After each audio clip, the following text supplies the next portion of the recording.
चला मैत्रिणींनो, मी आज तुम्हाला दाखवत आहे कोल्हापुरी कुर्मा भाजी। कुर्म्यासाठी मी घेतलेला आहे फ्लावर, मटार, शिमला मिरची, गाजर आणि बटाटा। बटाटा हा शिजायला ठेवलाय बघा, उकडायला ठेवलाय। पाणी गरम झालेलं आहे। मी आता ह्याच्यात भाजी शिजायला टाकते। थोडा वेळ वाफवून घ्यायची भाजी। हे वाफवून घ्यायच्या भाज्या चांगल्या आरत कच्च्या जरा शिजल्या पाहिजेत, जास्त पण शिजवून घ्यायचे नाहीत, नाहीतर भाजी चांगली लागत नाही। हे बघा, आम्ही आता कुर्म्याला फोडणी मारत आहे। हे बघा, तेल टाकते। तेल जरा थोडं जास्त टाकायचं, म्हणजे चमचमीत कुर्म्याची भाजी होते। हे बघा, मी आता कुर्म्याची भाजी ही गरम पाण्यात उकळून घेतलेली आहे, शिजवून थोडी। हा बटाटा उकळून घेतलेला आहे, हे वाटण तयार करून घेतलेलं आहे। आता हा कांदा, हा टोमॅटो, अख्खा मसाला आणि मी तुम्हाला बाकीचे मसाले टाकलेले दाखवते। हे बघा, मी आता अख्खा मसाला टाकून घेते त्याला।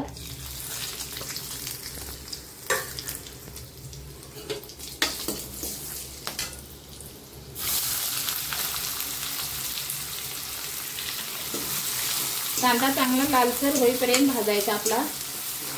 नेहमी कसं भाजतो आपण तसाच भाजून घ्यायचा।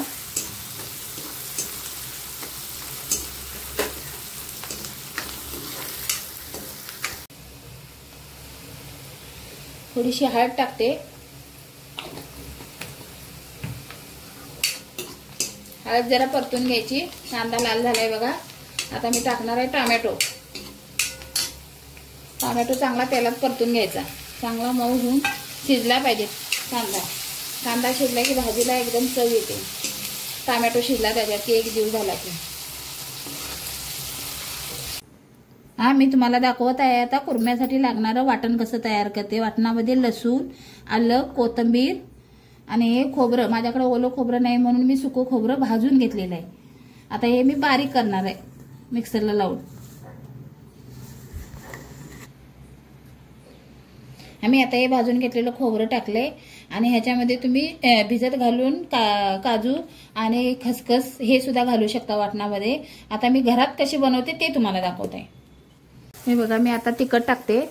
तिखट तेलातच टाकते कारण तरी यायला पाहिजे, नंतर तुम्ही टाकलं तरी चालेल तुमच्या आवडीनुसार। हा मसाला भाजून घ्यायचा ह्याच्यात आता तिखट टाकून। आता मी वाटण घालणार आहे ह्याच्यात। वाटणामध्ये काय काय घेतलं तुम्हाला दाखवले मी।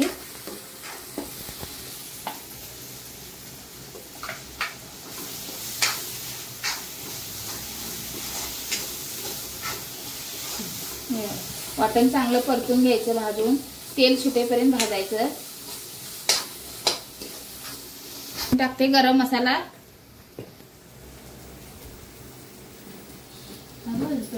बंद केलंस सगळंच घेतोय। आता मी टाकत आहे धना पावडर, गरम मसाला, धना पावडर टाकलेली आहे। आता तुम्हाला दाखवते बघा, एका लालसर कलर आलाय भाजीला, चांगलं भाजून घेतलंय मसाला। वास पण छान येतोय। आता मी टाकणार भाजी याच्यात उकळून घेतलेली।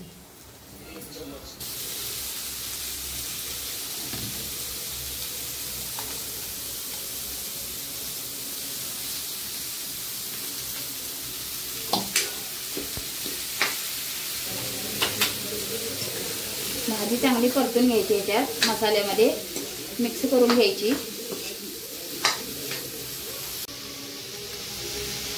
आता मी पाणी टाकत आहे गरम करून घेतलेलं, थोडंसं भाजीमध्ये टाकायचं, भाजी थोडी शिजली पाहिजे ना म्हणून। आणि आता वरून टाकणार आहे मी किचन किंग मसाला आणि थोडं चवीपुरतं मीठ। हा बघा, किचन किंग मसाला आहे, मी ह्यातले 1-2 चमचे टाकणार आहे भाजीमध्ये आणि भाजी खूप चविष्ट लागते त्या मसाल्यात। तुम्ही पण टाकून बघा नंतर।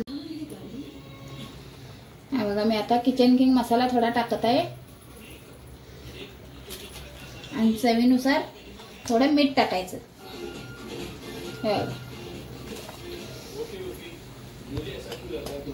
थोडंसं आणि भाजी हलवून घ्यायची आणि चांगली उकळी येईपर्यंत टाकायची। माझी जरा जाड झालेली आहे भाजी। आता मी आता आणि थोडं पाणी टाकते याच्यात गरम।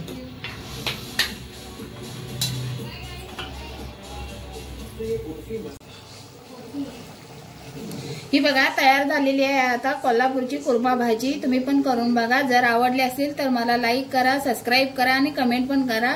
खूप छान झाली भाजी, खूप सुंदर वास सुटलेला आहे. नक्कीच तुम्हाला आवडणार.